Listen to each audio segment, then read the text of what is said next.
우리가 잘하는 것도 있고 못하는 것도 있지만 모든 사람이 잘하는 것 중에 하나가 뭔지 아십니까? 바로 불평하는 것입니다. 조금만 더워도 왜 이렇게 더워하고 불평하고, 조금만 추워도 왜 이렇게 추워하고 불평하지 않습니까? 어떤 사람은 아이 더럽게 춥네 하고 불평하더라고요. 불평도 그렇게 불평을 해요. 늦으면 늦는다고 불평하고, 빠르면 빠르다고 불평하고, 음식이 짜면 짜다고 불평하고, 싱거우면 싱겁다고 불평하고, 배부르면 배부르다고 불평하고, 배고프면 배고프다고 불평하고, 없으면 없다고 불평하고, 있으면 있다고 불평하고, 범사에 불평하는 사람들이 많습니다. 우리가 아무런 의식 없이 살아가면 우리도 역시 불평을 입에 달고 살아가기가 쉬운 거예요. 그런데 바로 이것이 인생을 불행하게 만든다는 말씀입니다. 사랑하는 우리 성도들은 불행을 가져다주는 불평은 끊어버리고 범사에 항상 감사하는 자로 살아가시기를 바랍니다. 하나님께서는 오늘 또 우리에게 친히 말씀하십니다. 믿음에 굳게 서서 감사함을 넘치게 하라. 또 무엇을 하든지 말에나 일에나 다 주 예수의 이름으로 하고 그를 힘입어 하나님 아버지께 감사하라. 너희는 여호와께 감사하며 그의 이름을 불러 아뢰며 그가 행하신 일을 만민 중에 알릴지어다. 범사에 감사하라. 이것이 그리스도 예수 안에서 너희를 향하신 하나님의 뜻이니라. 범사에 감사하는 것은 하나님의 명백한 뜻입니다. 우리가 감사하지 못하는 이유를, 그럼에도 불구하고 우리가 감사하지 못하는 이유를 알아야 되겠는데, 감사하지 못하는 이유가 어디에 있습니까? 먼저 교만 때문에 감사가 없는 것입니다. 우리가 감사하지 못하는 이유는 교만 때문입니다. 모든 것은 내가 이루었다고 하는 교만이 감사하는 마음을 가로막습니다. 모든 죄의 근본인 교만이 감사하지 못하게 만들고 불행을 만드는 것입니다. 그래서 신학자 라이너드 니버도 인간의 본성과 운명이라고 하는 책에서 죄의 근본은 교만이라고 말했습니다. 죄의 뿌리는 교만이다라고 정의해놓고 그 교만은 권력의 교만, 지식의 교만, 도덕적 교만으로 나타난다고 말하는데 그 교만이 감사를 잊어버리게 만든다는 것입니다. 그러므로 교만을 버려야 겸손해지고 겸손해져야 감사할 수 있습니다. 다음으로 깨닫지 못해서 감사가 없는 것입니다. 내가 하나님께로부터 얼마나 많은 복을 받았는지 몰라서 감사하지 못하고 내가 얼마나 행복한 존재인지를 몰라서 감사하지 못한다는 얘기입니다. 제가 어떤 사람이 쓴 글을 보고 큰 깨달음을 얻었는데 그 글의 내용이 이렇습니다. 당신이 오늘 건강하게 일어나 주일 예배에 참석하였다면 이번 주에 죽은 100만 명보다 더 복받은 사람입니다. 당신이 배고픔을 면하고 있다면 이 세상 사람 중 5억 명의 사람보다 더 복받은 사람입니다. 당신이 비를 피할 수 있고 잠잘 수 있는 집이 있다면 이 세상 사람들의 75%보다 더 복받은 사람입니다. 당신의 은행에 그리고 지갑에 약간의 돈이 있다면 이 세상의 8% 안에 드는 부자의 복을 받은 사람입니다. 당신이 글을 읽을 수 있다면 지금 글을 모르는 20억 명의 사람들보다 더 복받은 사람입니다. 그렇습니다. 조금만 생각해 보면 우리는 보통 복받은 사람들이 아닙니다. 여기에다가 우리는 예수 믿고 이미 천국 백성이 되어 살아가고 있습니다. 그렇다면 얼마나 더 많이 감사해야 하겠습니까? 결국 감사는 깨달음에서 오는 것입니다. 사랑하는 우리 성도들은 날마다 하나님께서 베푸시는 은혜를 알아서 범사에 감사하는 자들로 살아가시기를 바랍니다. 일반적으로 신앙에는 3단계가 있다고 말합니다. 그 중에 첫 번째가 받는 단계입니다.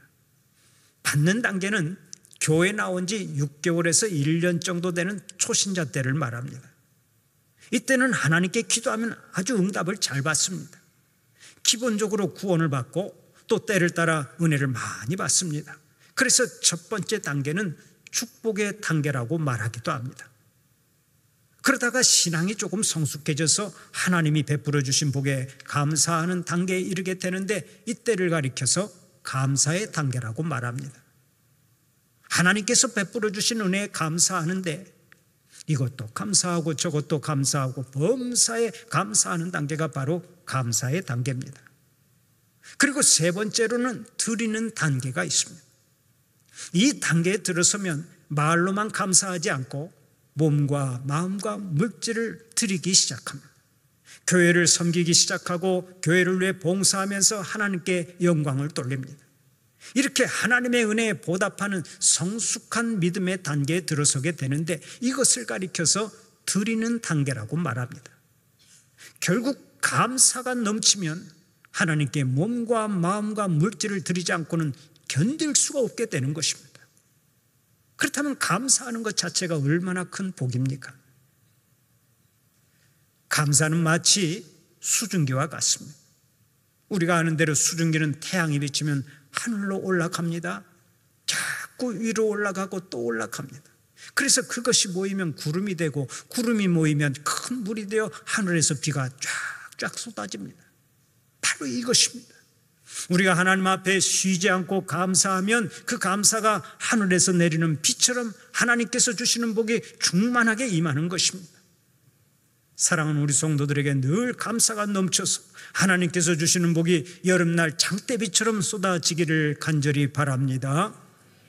그런 의미에서 한번 따라서 해봅시다. 감사는 수증기와 같다.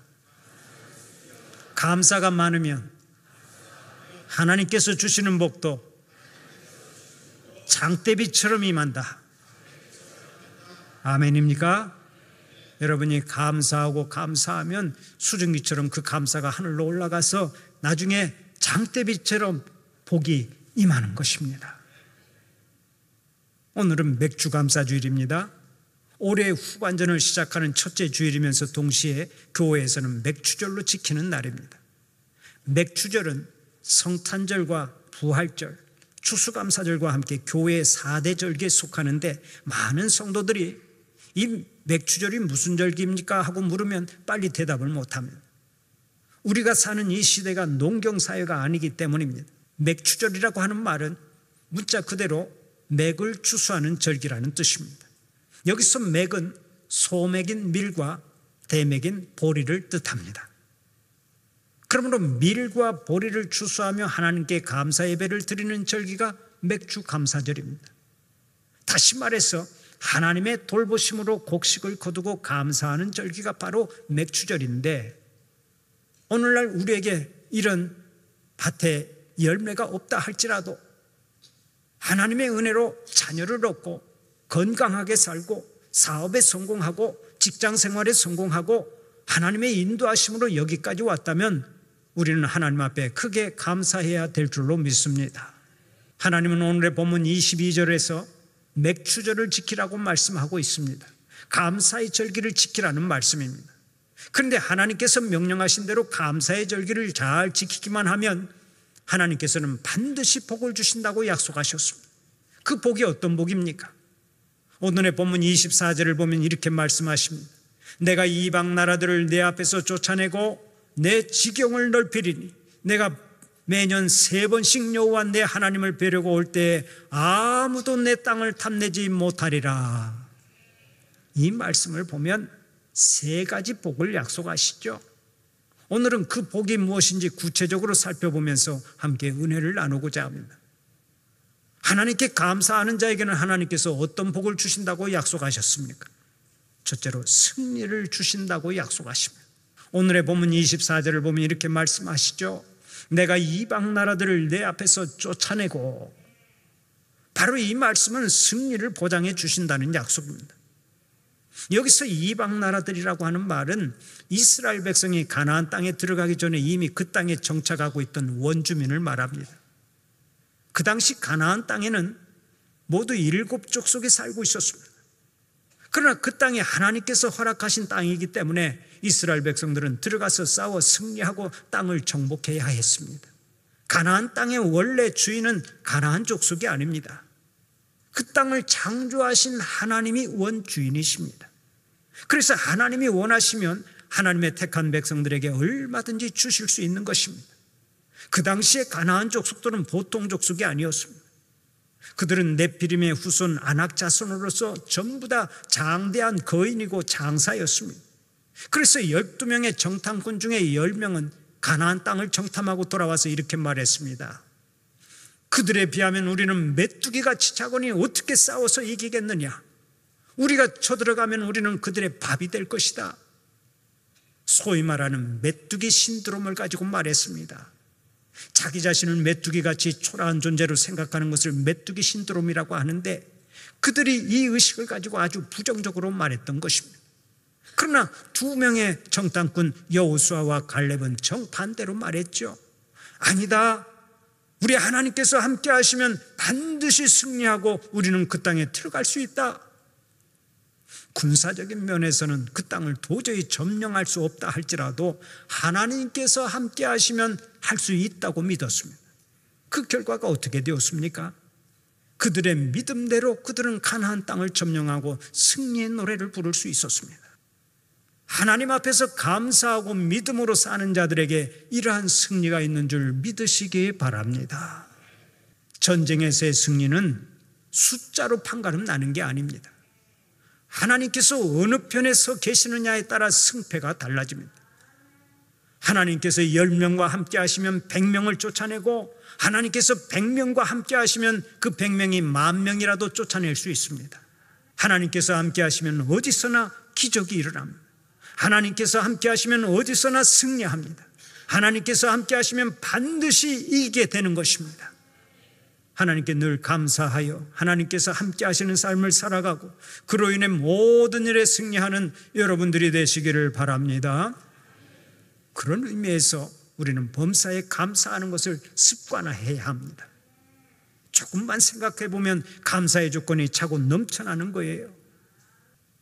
살아온 기적, 살아갈 기적이라고 하는 책의 저자인 장영희 교수는 소아마비에 걸려서 평생 2다리와 오른손을 사용하지 못하는 장애인으로 살았습니다. 그러나 항상 긍정적인 걸로 사람들에게 많은 감동을 주었던 하나님의 사람이죠. 지금은 하늘나라로 돌아갔습니다마는 이 교수가 어느 날 미국에서 온 자기 조카에게 곰 인형을 선물로 주었습니다. 그러자 선물을 받은 조카가 이렇게 물었습니다. 이모, 이걸 왜 하필이면 나에게 주는 거야? 우리가 아는 대로 하필이면이라고 하는 말은 부정적인 의미로 쓰입니다. 하필이면 왜 나에게 이런 나쁜 일이 생기나 하는 식으로 말하는 게 일반적입니다. 그런데 외국에서 살다 온 조카는 한국말에 서툴러서 하필이면이라고 하는 말을 긍정적으로 쓴 것입니다. 하필이면 나에게 주는 거예요? 고맙습니다 하는 그런 뜻으로 그는 그렇게 표현을 했던 것이죠. 다른 형제나 사촌도 많이 있는데 왜 하필이면 자기처럼 별 자격도 없는 사람한테 선물을 주느냐 하는 얘기였습니다. 그때 장영희 교수가 하필이면이라고 하는 말의 새로운 의미를 거기서 깨달았다고 합니다. 우리가 좋은 일에는 감사하지 않고 항상 나쁜 일이 일어날 때마다 왜 하필이면 이런 일이 내게 일어나는가 하면서 불평을 하는데, 좋은 일에 하필이면이라고 하는 말을 붙이면 큰 감동으로 다가온다는 것입니다. 매일같이 많은 사람이 사고를 당하는데 하필이면 왜 나는 사고를 당하지 않았지? 하필이면 왜 나에게 훌륭한 부모님이 계시지? 하필이면 왜 나는 건강하고, 하필이면 왜 나는 직장도 다니고, 하필이면 왜 나는 일터도 있고, 하필이면 왜 나에게는 사랑하는 사람도 있지? 세상에는 아직도 구원받지 못한 사람도 많은데 하필이면 왜 나는 구원받았지? 이렇게 생각하고 이렇게 말하면 얼마나 마음에 감사함이 차고 넘쳐나겠습니까?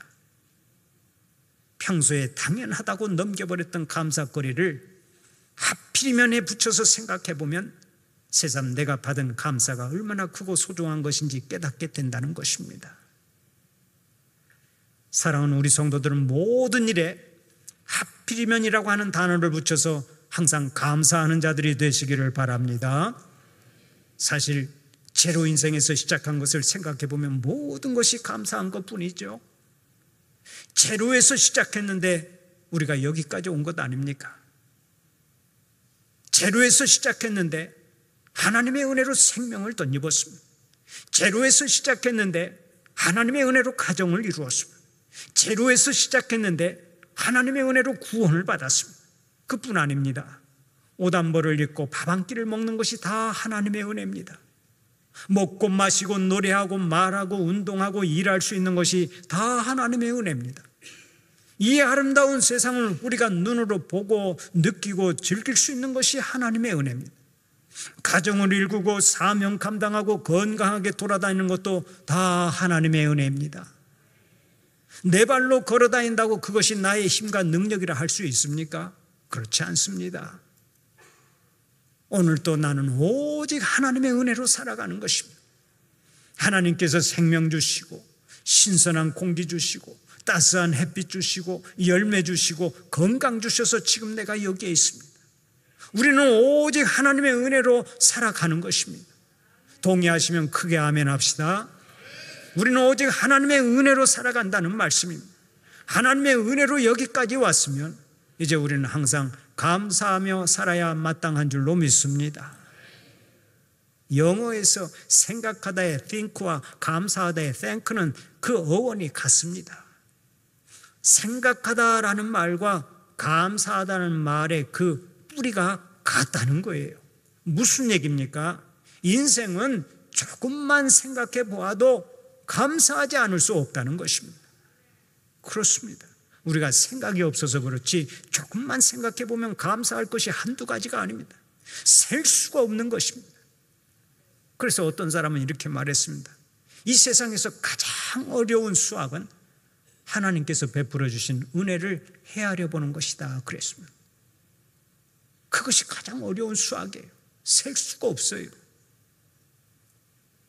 사랑하는 우리 성도들은 항상 감사의 안경을 쓰고 살아가시기를 바랍니다. 날마다 감사의 안경을 쓰고 감사하면서 살아 범사에 승리하고 하나님의 영광을 높이 드러내는 주님의 자녀들이 되시기를 간절히 축원합니다. 두 번째로 감사하는 자들에게는 번성하게 하신다고 약속하십니다. 오늘의 본문 24절을 보면 이렇게 말씀하죠. 내 지경을 넓히리니. 여기서 말하는 지경은 홍해에서부터 블레셋 바다 그리고 광야에서부터 하수까지를 말합니다. 하나님께서 동쪽과 서쪽의 경계를 홍해에서 지중해까지 정하시고 남쪽과 북쪽의 경계를 아라비아 광야에서 유브라데 강까지로 정하신 것입니다. 그 광활한 땅을 전부 다 이스라엘 백성들에게 주겠다는 약속의 말씀입니다. 얼마나 놀라운 복입니까? 바로 이것이 하나님 앞에서 감사하는 자에게 주시는 복입니다. 사랑하는 우리 성도들에게 이러한 복이 늘 함께 하시기를 바랍니다. 하나님 앞에서 늘 감사해서 땅의 지경도 넓어지고 사업의 지경도 넓어지고 봉사의 지경도 넓어지고 선교의 지경도 넓어지고 기도의 지경도 넓어지고 모든 일에 번성하고 번창하시기를 축원합니다. 하나님은 우리에게 복을 주실 때 하나로 만족하시지 않습니다. 2개, 3개, 4개로 번창해서 체인이 형성되고 크게 창대해지기를 원하십니다.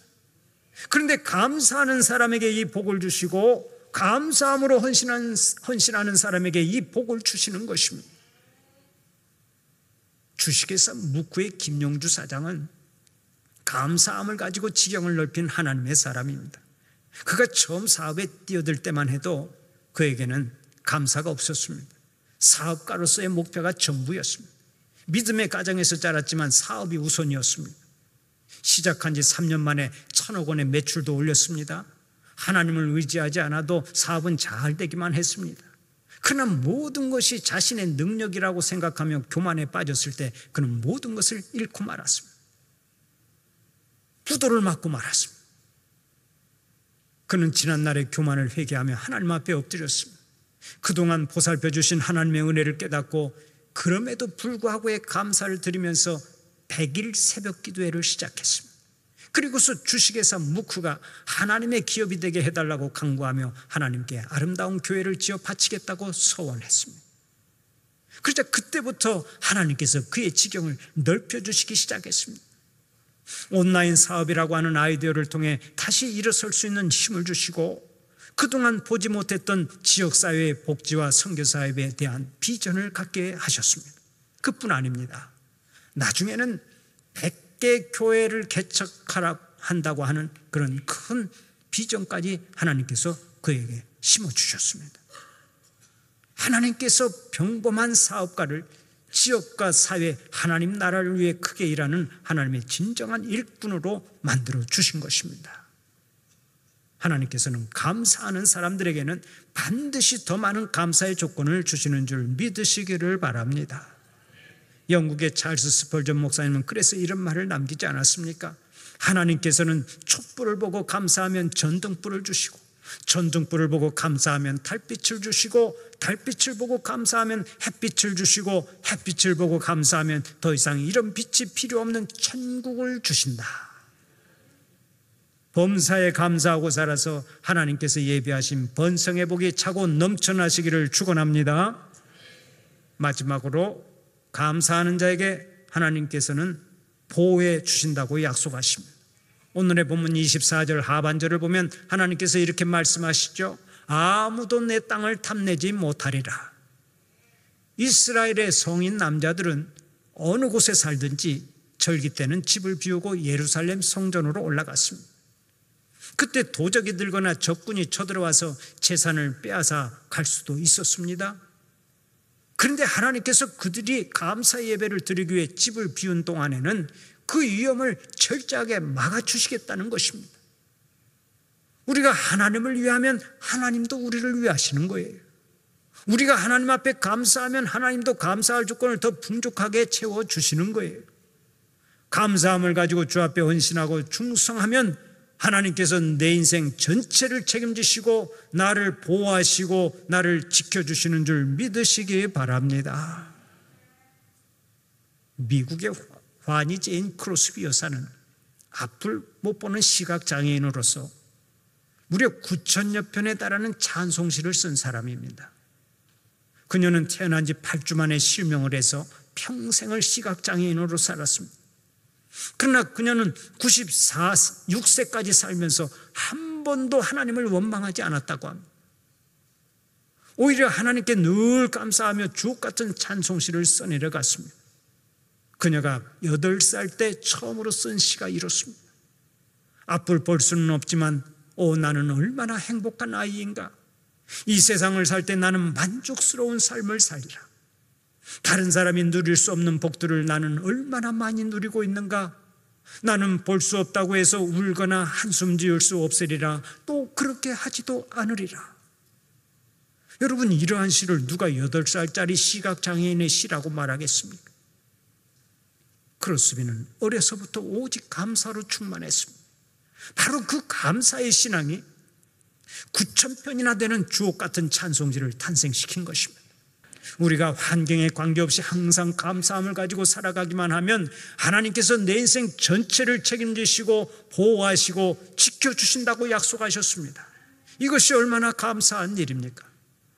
사랑하는 우리 성도들은 하나님의 약속을 믿고 환경에 관계없이 감사하고 형편처지에 관계없이 감사하고 범사에 감사하며 살아가시기를 바랍니다. 아내를 보고도 감사하고 남편을 보고도 감사하고 자녀를 보고도 감사하고 언제 감사하려고 그냥 앉아 계십니까?